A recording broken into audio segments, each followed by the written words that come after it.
element for the water main system, and kind of also incorporating within this space some form of perhaps Indigenous art or just kind of educational uh, signage to some extent, but to have some kind of visual element to it as well.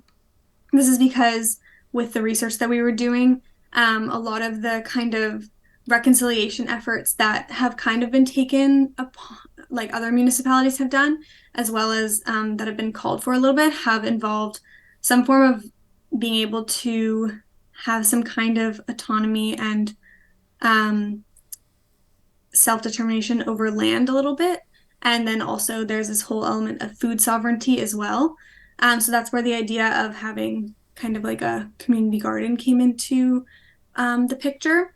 Mhm. We're still a little bit in the process of determining what that would look like fully, but what our kind of two parts to it. There's the part that we've kind of separated a little bit between the two of us.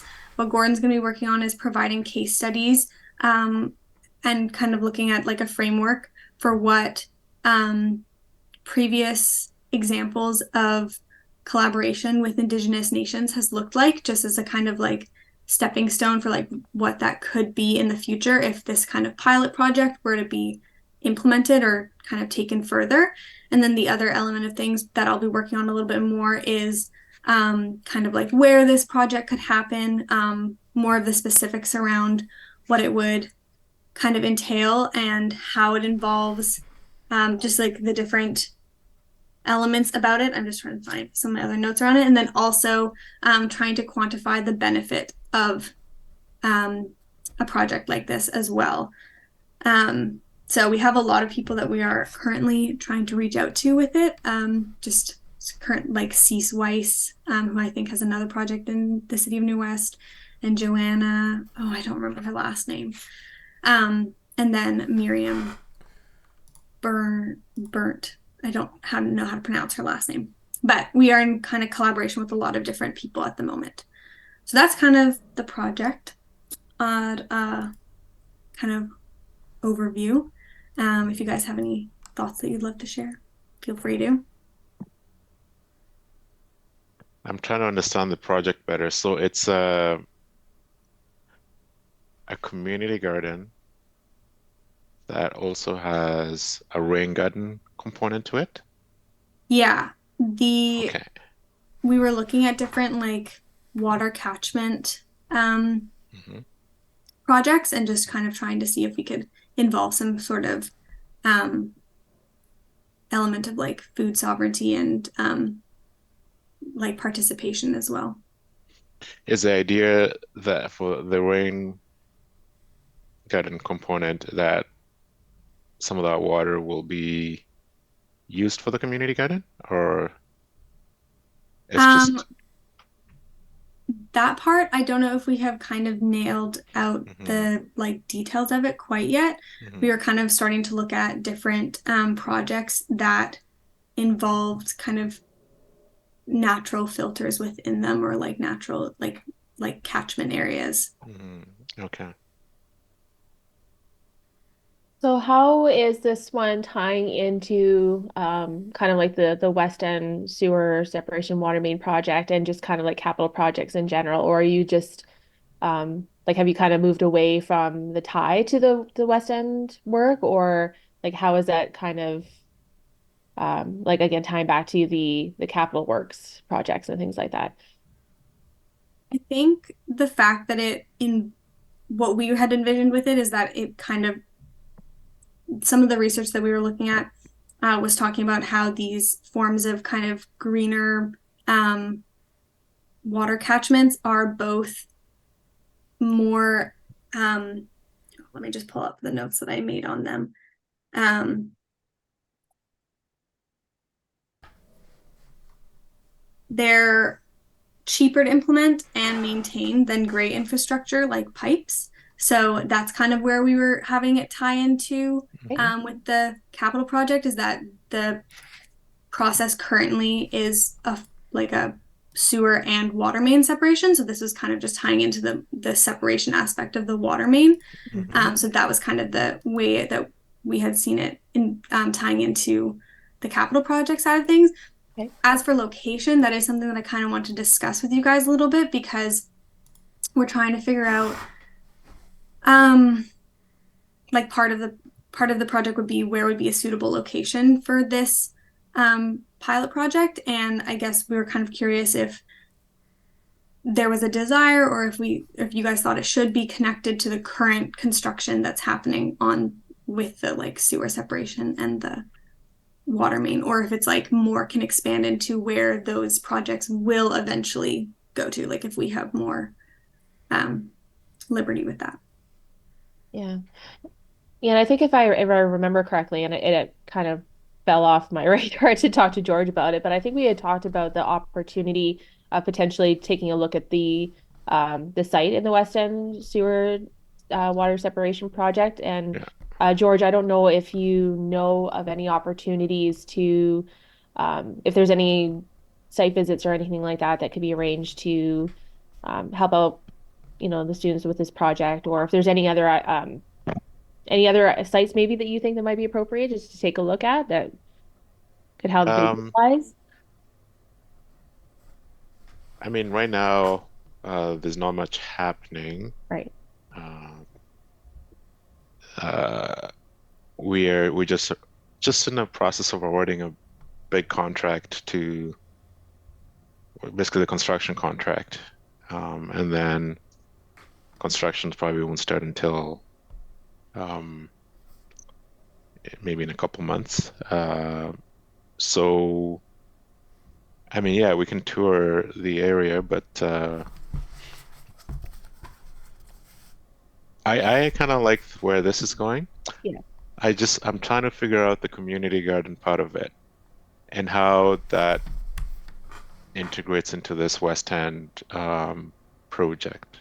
I do like where you were going, George, with the idea of maybe that the water that goes into the catchment can be used in part for the community garden. I envision kind of like a similarly to like a circular economy sort of thing. How can the life cycle of water and like a circular lifestyle or life cycle of water um, be a component of this, maybe? You know, I don't know if that makes any sense. No, it absolutely makes sense. Um, It's, usually this gardens, like in the when you do this community gardens, and you have your planters and your boxes and whatnot. Typically, you have some sort of irrigation mhm. to to feed water and whatnot. And I suspect that you will still need irrigation, but maybe um, Bit of a water recycling sort of system. maybe there's a way to tie in the two together, right? Rain gardens and community garden, right? Yeah, because Yeah, that that I think was was definitely the goal with it. Was, and I also think from what I was looking at with the images, which maybe I was looking at again incorrect information, but it seemed as though the um, idea with kind of like a rain garden catchment is that, and then is that there's natural plants that are on the surface that kind of naturally collect the water as it falls, Hmm. and that's the form of kind of catchment. And so I was like, I think what we were thinking was that instead of having just plants, you also have um, like food plants, so Mhm. like a garden instead, Mm, and then that's kind of what catches it. But then I know that occasionally, if you have like heavy rainfall, perhaps there's like excess, and so there still needs to be some kind of like irrigation as well, a system. And so I don't know if it's like a possibility to have that either. I don't know if that kind of mm. defeats the purpose if it's connected still to the main. um, Yeah, so the thing about rain gardens is you can't necessarily have like plant like food in them. hmm, It's just a simple way of saying it. Just because the biggest thing we're trying to do with this rain gardens is actually the water quality component to treat water. Mhm. Because that's just because you have a lot of oils and hydrocarbons and all kinds of residues on city roads and a lot of sediments, a hmm, lot of suspended solids. And the idea is for all of this, instead of going straight into gray infrastructure and going straight into the river and polluting the river, is that they go into this rain gardens, and as the water goes through the different layers of soils, it's Mhm. all of that stuff is treated through whether it's a physical treatment or whether it's biological treatment by all the different biota in the soils and stuff. So a huge component of the rain gardens is treating water. Um, so I the quality of water though is a big component. So you can't necessarily just have that type of water essentially going into like basically feeding plants. You can't do that. Mhm. Is that, George, would that be like all types of plants? Or if, in this circumstance, if the community garden is still like, because I think that's a really good idea. And if it's a matter of like once the water is treated, can it be used to irrigate a community garden if the plant life that's there maybe has plants of cultural or significance to Indigenous folks, but is not consumable plants? Or is it kind of like a blanket sort of like, no, we don't Okay. want to use treated water to water Okay, a so I mean, community? obviously, we usually have all kinds of. I mean, that's a garden part of a rain garden, right? Yeah. It's all kinds of plants and especially drought tolerant plants, like Mhm. native drought tolerant type of plants, where in the summers and whatnot, you don't necessarily need a whole lot of rain for these things to still Mhm. bloom and whatnot. So if that's where the conversation's going, it's like maybe drought tolerant plants that have a lot of significant, maybe some significance to the indigenous community or to First Nations. Um, I can see that because Mhm. usually a lot of the plants that we typically put in these gardens, it's just our parks department saying that, hey, we want this, this, and this, and that, Mhm. and they usually try to pick native drought tolerant stuff, but uh, do they have some sort of um, native significance? Probably not. So so that's that part, but the food part of it is where I'm still trying to um, Yeah, so pick my for brain the on. within the conference that we went to, I Yeah. was speaking with a couple different, actually ended up sitting at the table with the federal government employees, Okay. and they were discussing, or I was talking to them about the project a little bit, Yeah. and one of them suggested I haven't had an opportunity to look at the case study unfortunately yet, but there was this case in Nova Scotia on the Bear River Hmm. where they apparently had this greenhouse that when water basically when water flowed through it and like the other end of it, it had filtered the water already. Hmm. So that was one of the um, kind of sources that I was gonna or case studies that I was gonna look into a little bit just to see how it could function in that respect. Unfortunately, I have not had the opportunity to look at it Hmm. quite yet. But that's one case where I think they tried to involve food within this kind of water filter system. And then the other thing that was kind of being mentioned here and there within the conference was just kind of um, uh, not just species that are like native to the area, but also types of plants that can be used in medicinal ways as well. Hmm. And how that's not. And so I'm kind of wondering how that fits in with food. Like if we're not able to do food, which I was kind of under the impression as well that if it's a rain catchment, um, I guess this maybe has to do with the fact that New West has a ton of hills. And so if you're catching rainwater, you're probably catching it from the hillside as well and not just vertically from the clouds, which is kind of where I had pictured the catchment of water coming from. So I can see totally how food would be challenging if it's coming from off the like street end of things. Exactly. Yeah. But how does that fit in with like medicinal? There's just a bug in here. How does that fit in with medicinal plants? Like if we could, like I don't know about what one specifically, but I know they were talking about like sage or tobacco or something like that. Well, the other thing to consider also, and I'm definitely not like an ethnobotanist and I don't have that kind of background, but Mhm. I mean, one thing to look into, and then I think with some of the conversations with you, if you could have those conversations with people that have a little bit more knowledge, is the types of plants that are used medicinally that are not what we can traditionally consider medicine, because there's also spiritual Mhm. medicine, right? So it's not necessarily plants that are ingested. Yeah. Because I really do like the direction this is going, and I think that there is a really good opportunity for that innovative piece where um, yeah, I guess I agree. uh, I like where it's going. It's yeah.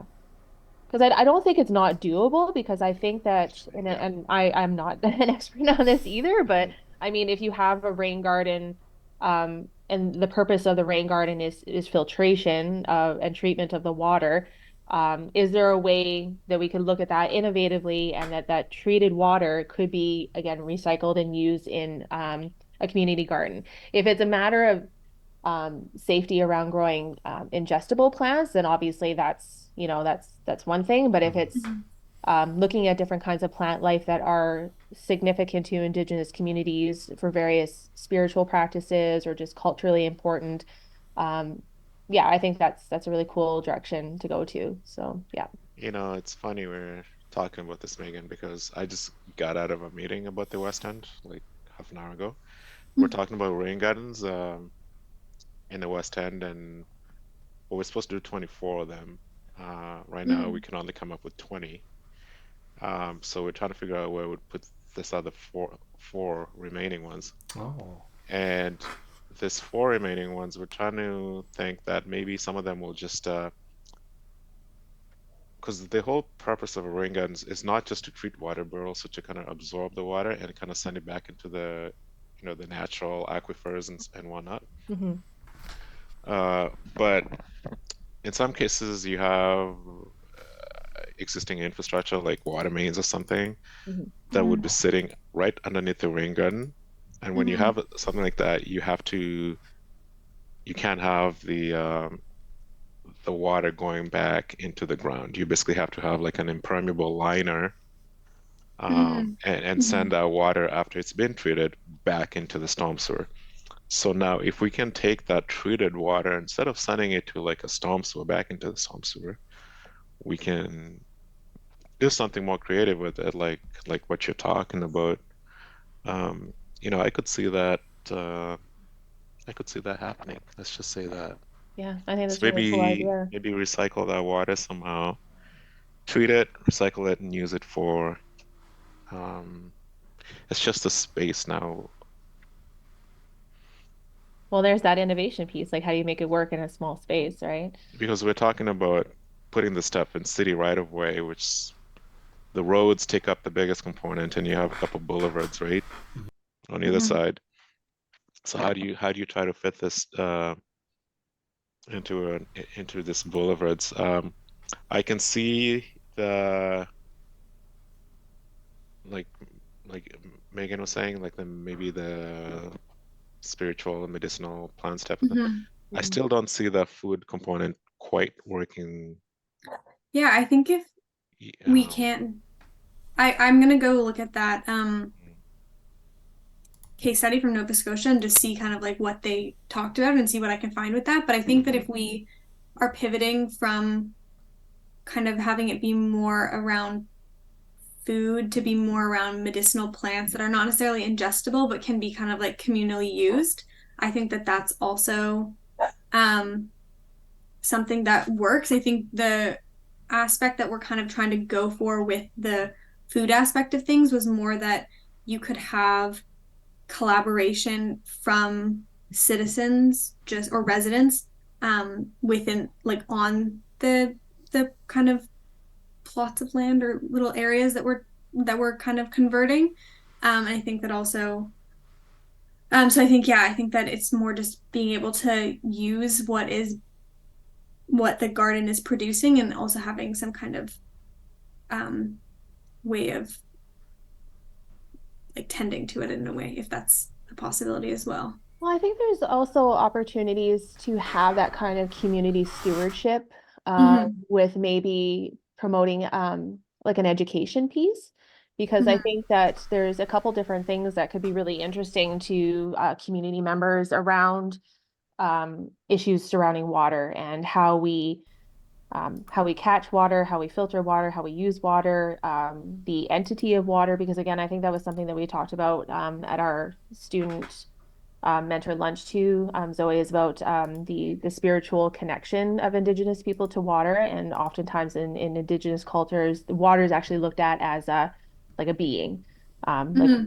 its own intrinsic values and rights and things like that. So, I mean, even if it's there may be technology that exists to treat something like rainwater and use it for food propagation. I don't know. So maybe in that case study from Nova Scotia, there might be some more information about the technology Hmm. around that.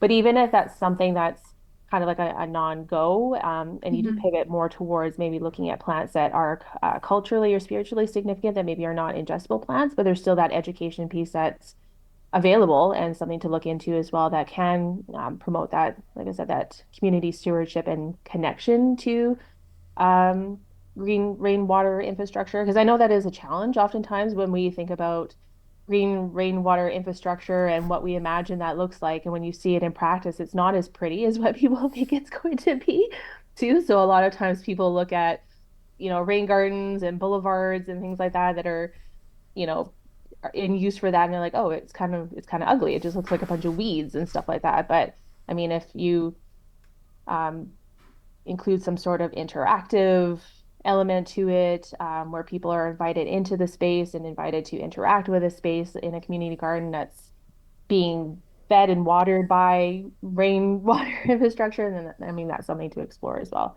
Hmm. Mm. How about like a little parklet next to the rain garden or Yeah. something? Um, Yeah. I got a bit of a segue. So basically, another thing that just kind of came out of this project was our the sets of case studies we're gonna do in support of this, and kind of like what we came away from our time at that conference was kind of how to like integrate and talk to the urban indigenous groups within like specific cities or whatever, or just just like communicative properties in terms of just like how you would kind of approach these types of situations with the land claim title holders of your area, or kind of just groups in general. And there isn't going to really be much that we can do like specifically in very like large overarching things, but our goal currently is to gather a nice set of case studies, come out with a possible methodology for like kind of you know steps of communication in terms of like if you need to if you need to kind of bridge a gap in a capital project and you don't want to be an aspect of tokenism where you just want like a seal, like, and you want to avoid having that like just, hey, can you rubber stamp this from like a First Nations group, and kind of had that like relationship building aspect onto it besides just needing that rubber seal. And that's something we're going to be working towards, and what we're currently working on. mm, Yeah, and I think you kind of have a bit of a challenge and probably an uphill battle when it comes to that piece. Just because, I mean, the case studies I think are a good thing to have just to see what maybe has worked and has not worked in other municipalities and in similar circumstances. But again, it kind of comes back to the ongoing work that we're doing, even with the AOA, because part of what we're working on with that is a policy that will speak to communication with the Indigenous groups in the area of the city. I know it doesn't seem like it's similar, but it's part of that component too, right? So, um, because I do think that's an important aspect of how we look at capital projects going forward with collaboration with Indigenous groups and it being like you said, not just a something that we do out of duty because we have to, but as a proactive measure and of a like a real intent for partnership and co-management, I guess, in a way for some things as well. So yeah, but it's definitely, I think, probably going to be a challenge to look at that piece, I think. Yeah, definitely. I'm not expecting to have like a fully drafted policy or something. I'm just trying to make try and help the step ease or help ease that step up a little bit. Mhm. Hmm. And oh, Sorry, sorry. go ahead, George. Oh, yeah. So, and in terms of like the location, this is really off topic, but just like generally speaking, would the because like so far in terms of like locations that we only have like a the January 22nd report that has like a really general outline of like yeah, I'm just gonna pull it up and just share my screen because like it has like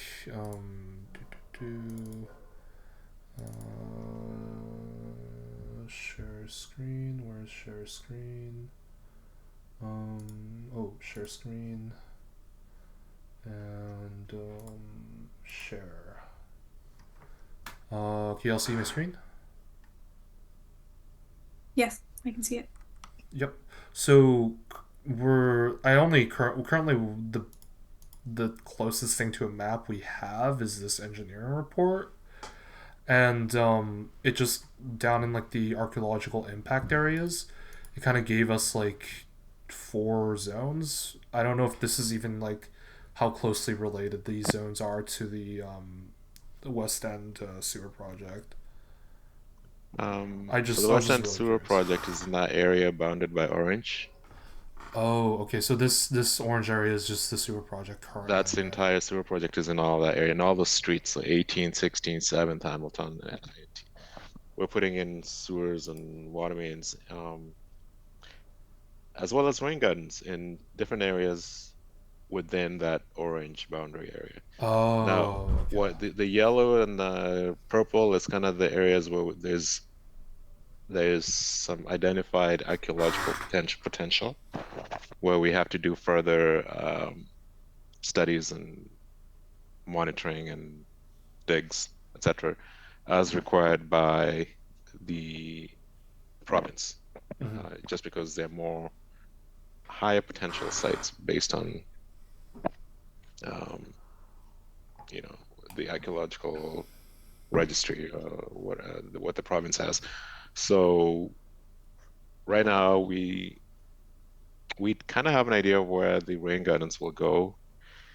About maybe the 20 of them, we pretty have a good idea where they would go. So I can, if that's what you're looking for in terms of Hmm. location, I can kind of refer you to someone who can sort of provide that information. Okay, that'd be Yeah, I great. would really appreciate that. And just kind of further with that, could you elaborate a little bit more on, did you say, maybe again, maybe this is the person that you want to direct us to as well, but um, you mentioned that you guys have discussed 20 different locations that you're planning on implementing them. Mhm. Um, do you have kind of criteria for why you chose Oh those? yeah, there's lots. Yeah. Would we be There's able to lots. know those criterias or have a Well, kind of a lot of them understanding? has to do with the engineering component. Okay. Um, it's really a lot of engineering stuff because when you're putting in rain gardens, you put, especially in a very urbanized environment like Mhm. a New West Road in the West End, where it's fully built out. There's a Mhm. lot of considerations. One is a slope, obviously. Like you Mhm. say, New West is very hilly. We have to put these things in areas that will work, like where Mhm. actually you have a bunch of low spots where the water will collect.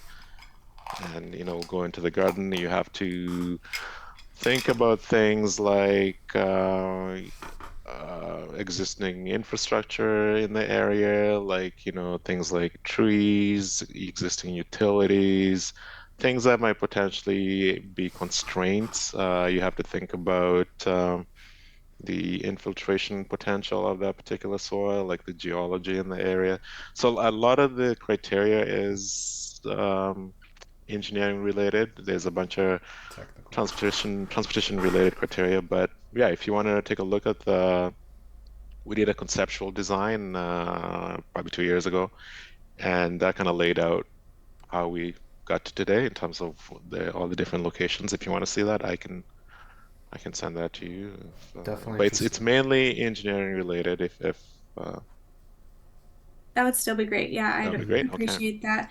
Sure. And just kind of pivoting off of where we're talking about, or what we're talking about right now, I think what I had thought about for our shirt sleeve session would be kind of a walk like a walkthrough of some of the areas, even if there's no construction happening currently. Mhm. I think that I think I was talking to Meg and Tiffany about visiting the sites, and they had mentioned, even just understanding what construction is going to be happening within existing Yeah. urban spaces is Yeah, still absolutely. valuable.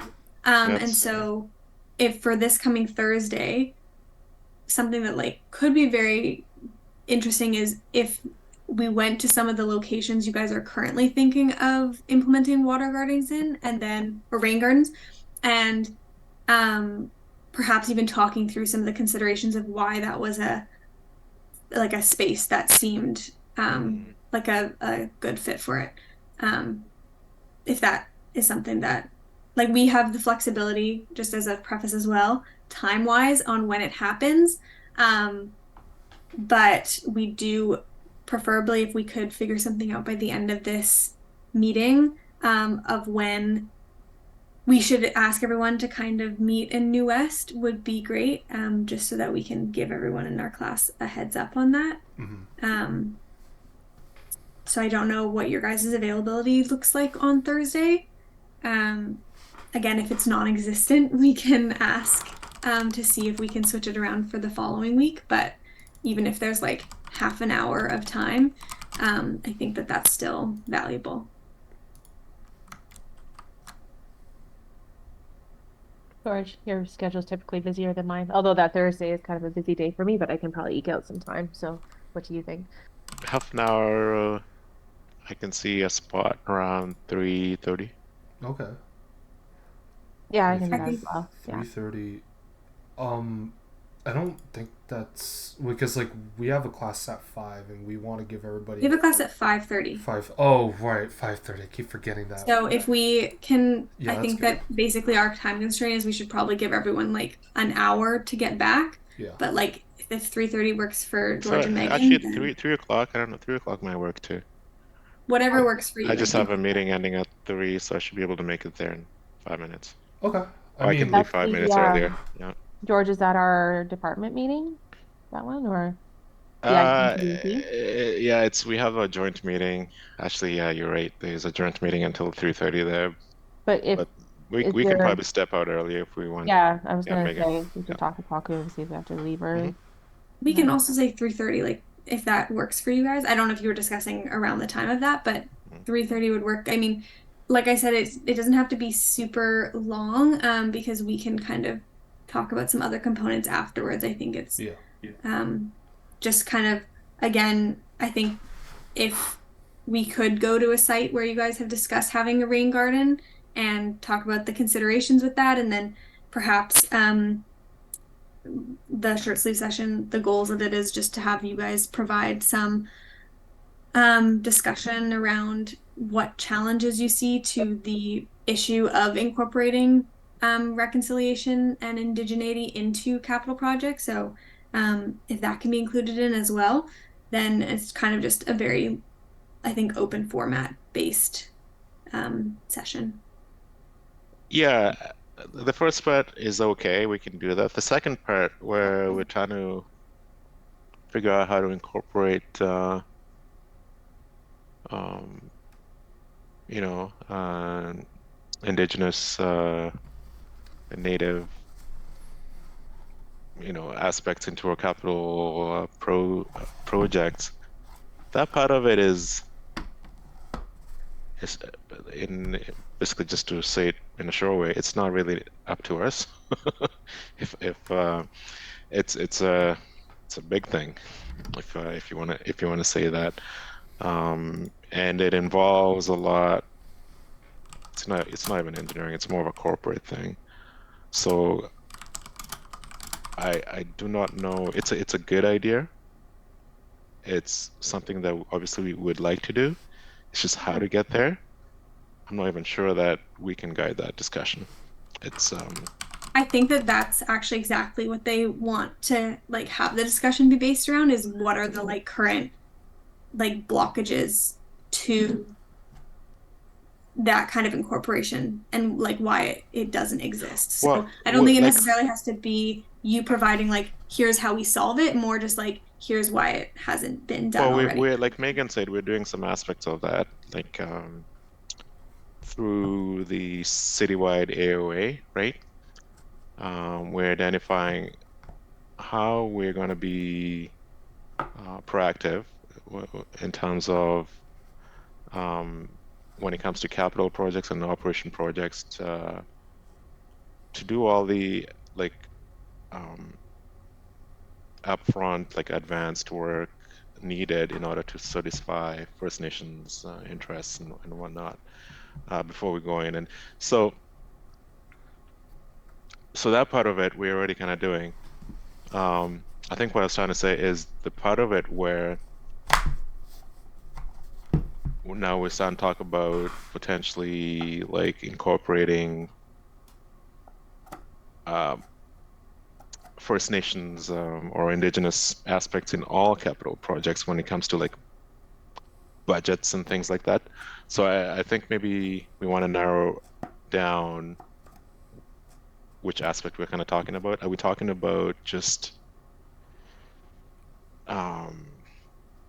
process, or are we talking about actual like projects out in the field type of thing? Question.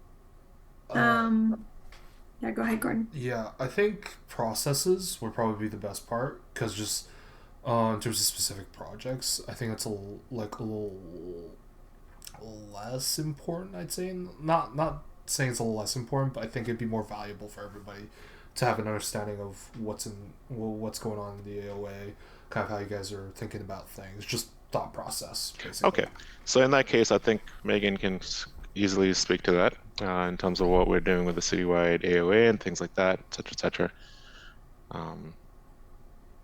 Is that okay, Megan, I guess? Sorry. Yeah. Yep. I can speak to that a little bit. Um, sort of. Just because it's we have brought on a consultant that's going to be helping with that, but we actually haven't even really got that off the ground yet. Yeah. Yeah, so we can So probably just talk about it high level in terms of what we're trying to achieve, in terms of objectives, things like that. yeah, and actually, just give me half a second because I can pull up. Let's see here.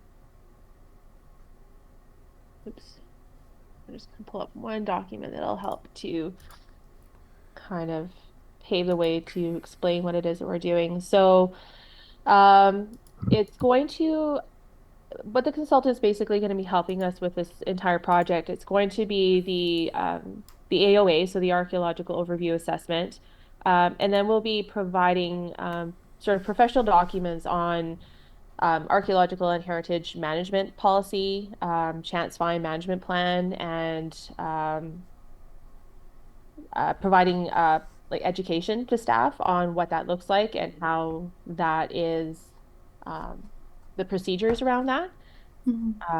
So I guess I'm just trying to explain a little bit. Um, so we do have like a heritage policy in place already, but this archaeological and heritage management policy development will be more comprehensive and I guess a little bit broader in context into how it relates to Indigenous groups and First Nations heritage. So, um, what else can I explain here?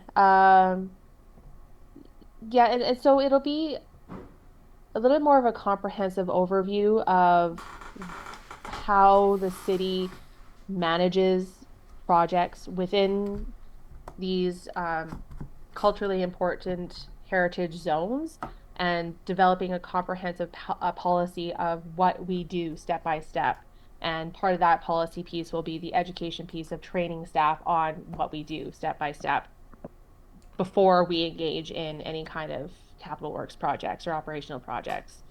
So the consultant that we have engaged have a pretty significant built relationship with many of the First Nations within the city already. So they're bringing some of the relationships and expertise with them that the city lacks. Because one of the difficult things for the city is not having that relationship piece well established, because that's it's a different beast when you're a municipality and you're a government to engage with First Nations communities than if you are a consultant, for example. So having the consultants bring that piece into our policies and procedures, I think is going to be one of the important key pieces that we'll be looking at. If that hopefully answers some questions there, high level, as much as I can divulge anyway, with a project that hasn't quite got off the ground yet.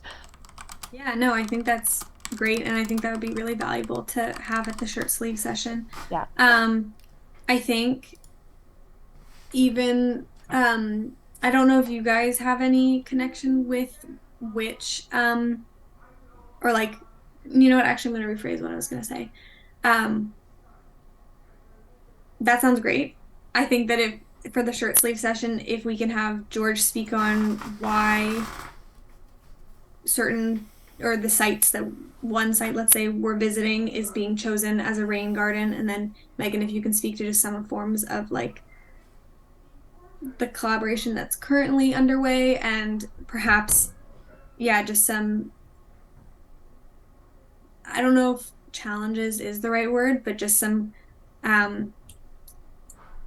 roadblocks that kind of occurred in kind of including Indigenous collaboration into kind of like city projects. That would be, I think, great.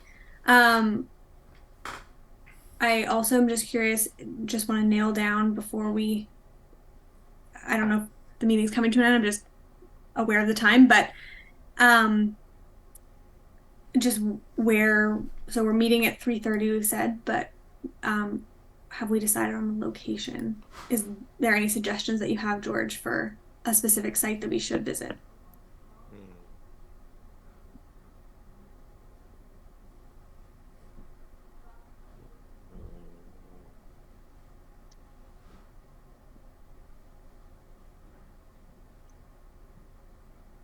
Okay, let's see.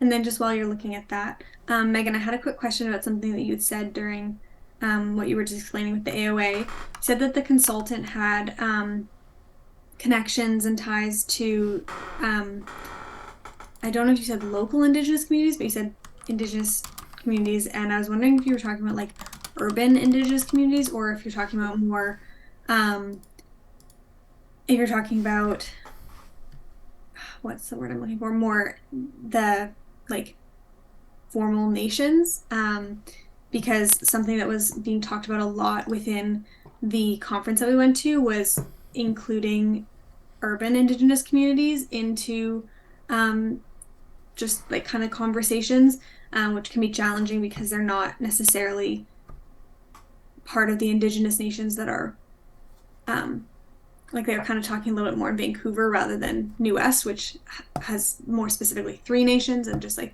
they're not necessarily part of the host nations, but they still exist on the land, and how does that work with everything? And so we were kind of trying to talk about what kind of like just for where we are trying to implement our garden or of some kind, we're trying to figure out like what location would be good. And I was wondering if you knew of any kind of more like established urban Indigenous communities that exist in New West. That's actually a good question, and I can't say that I'm certain or I know for sure what kind of work they have done with urban Indigenous groups. yeah, I don't want to speak out of turn or anything like that because I'm not really sure specifically about that kind of thing. Obviously, when it's to do with um, big projects, capital projects, and things like that, oftentimes the engagement, the collaboration is usually with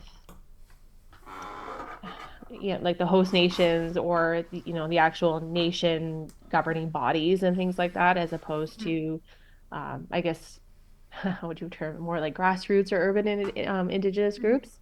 It maybe that's an area to explore of underrepresented voices in that capacity. Mhm. Yeah, I can't say for certain what kind of collaboration or work. I know that one of the main fellows that's going to be working with us on that project is he has a wealth of experience and knowledge in working with Indigenous communities. I Mhm. can't imagine that there would be a gap there in working with urban Indigenous groups, but I don't know with 100% certainty. So, yeah. All good.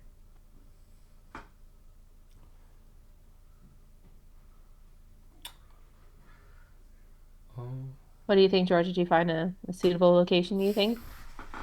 I'm talking to Brittany right now. I'll get one in a second. ah, Brittany will give me a location. Or I can get it after the meeting too, and then I can send something. yeah, that sounds good. And 3:30 works for both of you guys, just to double check on Thursday the 7th. Yep, works for me. We're both in the same meeting at the same time. So, yeah, as long as it works for George, it works for me.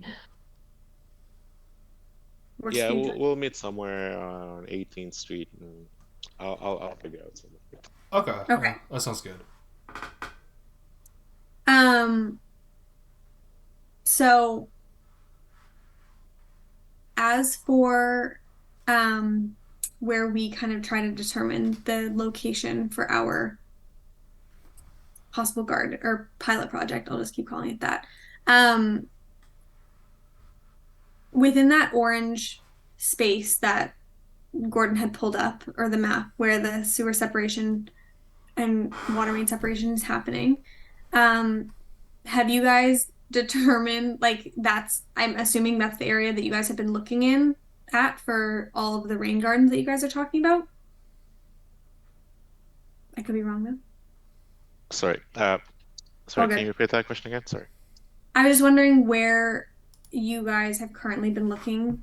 Is it just in that orange map that Gordon pulled up earlier for where to implement rain gardens? hmm Well, this particular project is just in that orange bounded area, Okay. because that's the West End project, Yeah. that we've been awarded a federal grant for. Right. But obviously, we're looking across the city to implement green infrastructure, not just the West End, but for this particular project, it's just in this area bounded in orange. Right. So for our Yeah. project, we could have the liberty of kind of extending it across this, like within wherever in the city if we wanted to, or should it be, do you think it'd be more valuable to have it be created um, within the West End sewer separation project? Well, I think within the West End, you actually have chances of it actually becoming a reality, whereas Right. in the other areas of the city, we just haven't done all the conceptual engineering yet, so we don't know where things would go, where things would work yet. So, Okay. We'll definitely take a look at um, within that area. If that's the case, I think if you could provide us with that document about where you guys have currently looked at locations, just so that mhm. well, I mean, if I don't know if it would be valuable to have overlap if we decide that there's a suitable location, or if we can try to look elsewhere. Perhaps that Is would there a kind chat in of, here? Let me see. Actually, let's see a chat. I think there is a There chat. is a chat in here. Okay, let me just drop that document in right now That'd be amazing. because I have issues with my inbox. My inbox is always full. Megan knows that. Yeah, there's something else working within a municipality is box limits. Pain in the butt. Okay.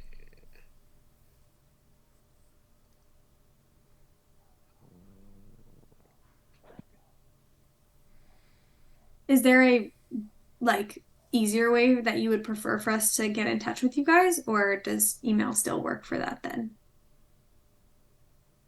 I think email still works. If you want to send it to me, because my inbox is still somewhat managed right now, I can always just chat with George on Teams. That way it's not Okay. inundating George's already full inbox. Okay, that sounds good. Yeah, perfect. Okay, yeah, email's good. So let's see, here we go.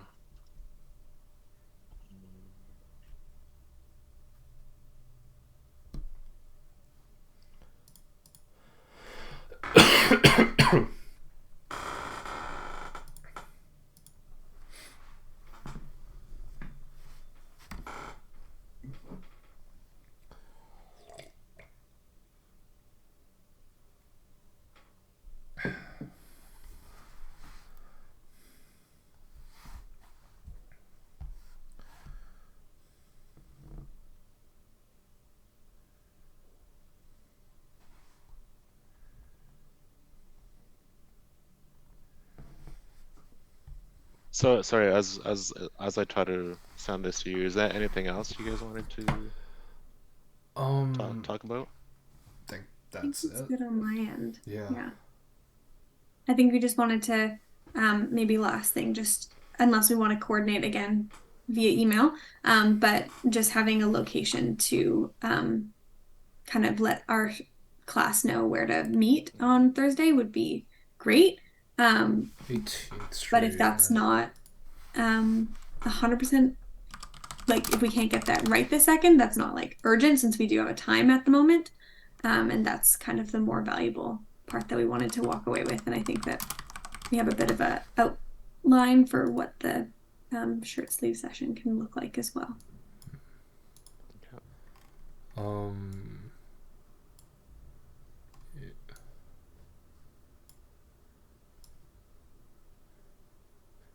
because George, didn't you say you wanted to meet up on the 18th Street? Sorry? Didn't you say 18th Street earlier, or did I mishear? Yeah, 18th Street is potentially a good location.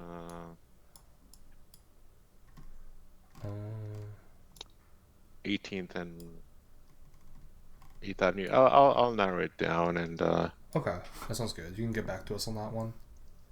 yeah.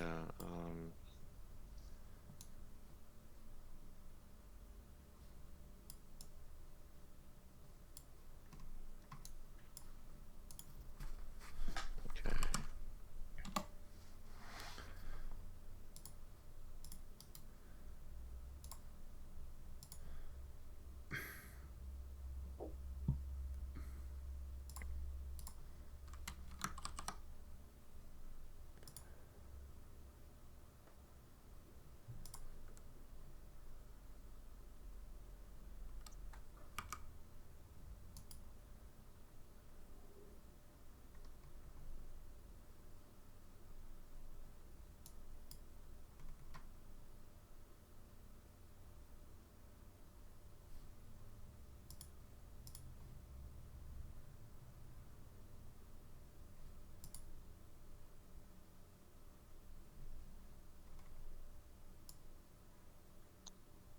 Okay, so I have one document here. Let's see if this works.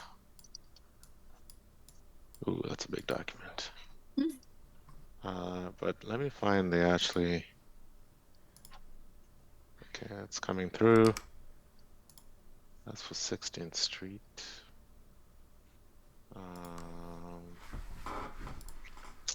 Where's the other one?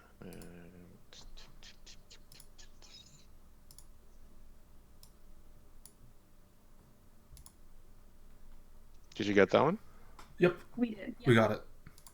Is that just for one specific rain garden, or is that, I mean, I guess I can open it and look at it and kind of identify, but if you have any.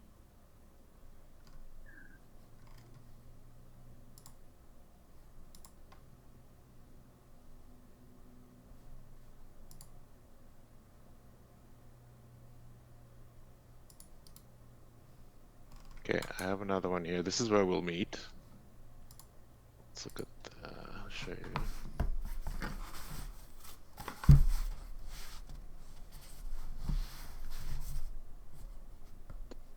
Okay, so we'll meet at 1601 Edinburgh. In Edinburgh, did you say? Oh, 1601 Edinburgh. I see it. That I even put in the proposed design. There you go. Perfect. And that's the one you'd like to meet at? Yeah, but Okay, I want to great. send one more.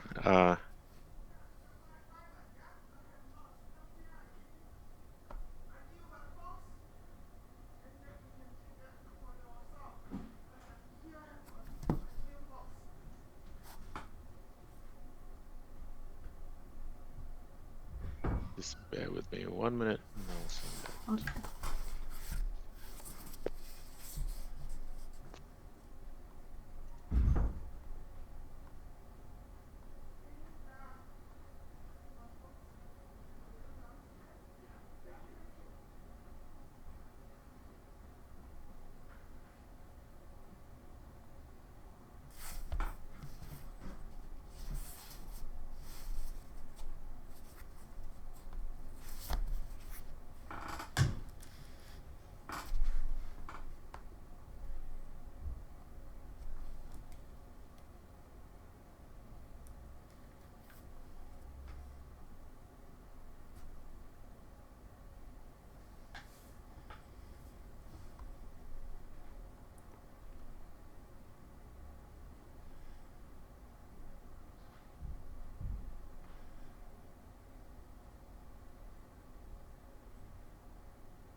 Okay.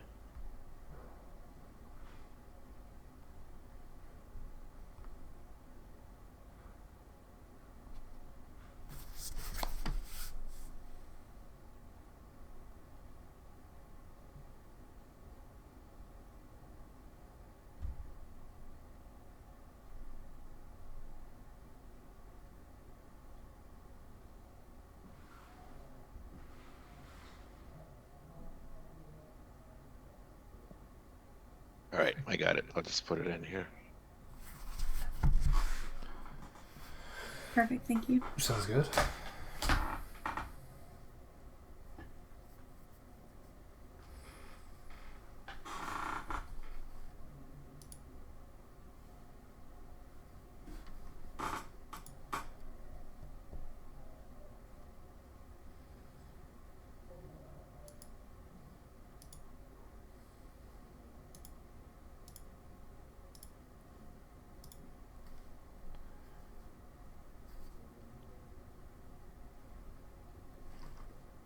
You know what we could really use some SFU innovation for is our records management system. That'd be definitely interesting to work on. Okay, this is a big file. I don't even know if it's gonna go through, but I'm gonna give it a try. It's Okay. 67 megabytes. Ooh. Okay. Actually, that should be fine. The first one we sent was 9. Okay. 67 is a little bit Oh, bigger than 67. 9 Sorry, I thought you said 6 to 7. No, 67. Well, it looks like it's going through, so Okay. I can definitely not send that through email. Oh yeah, definitely not. It's not gonna go through, so it would have to be like an FTP site. So if you can get it through this platform, that would be great. Almost done. Okay.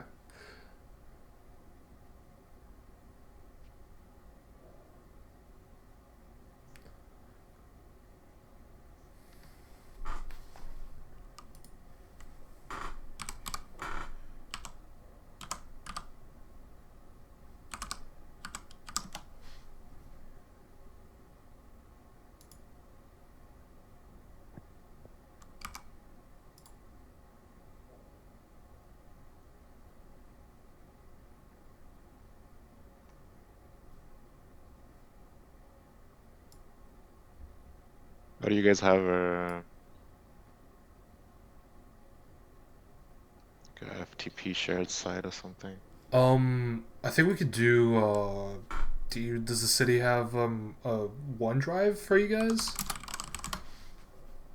We also have SFU Vault, but I don't know if you guys can log into it. No, they can't. Okay. Okay, give me 10 seconds. Yeah, this might come through. Let's see. All right. If it doesn't this time, then we'll have to figure out how to send this to you. Mm-hmm. Okay.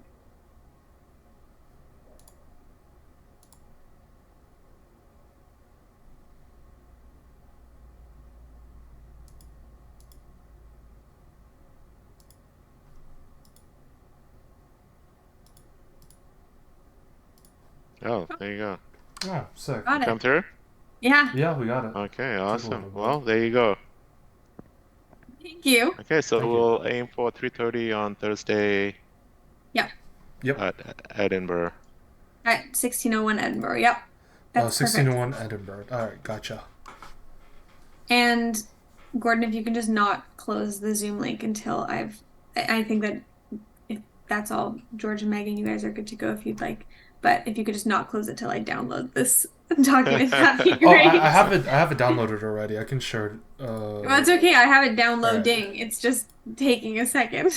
All right, guys. Thank you. No problem. Thank you so much. You guys Thanks have so a great much. rest of your day. Okay, see you on Thursday. See you. Bye. See you Bye. Thursday.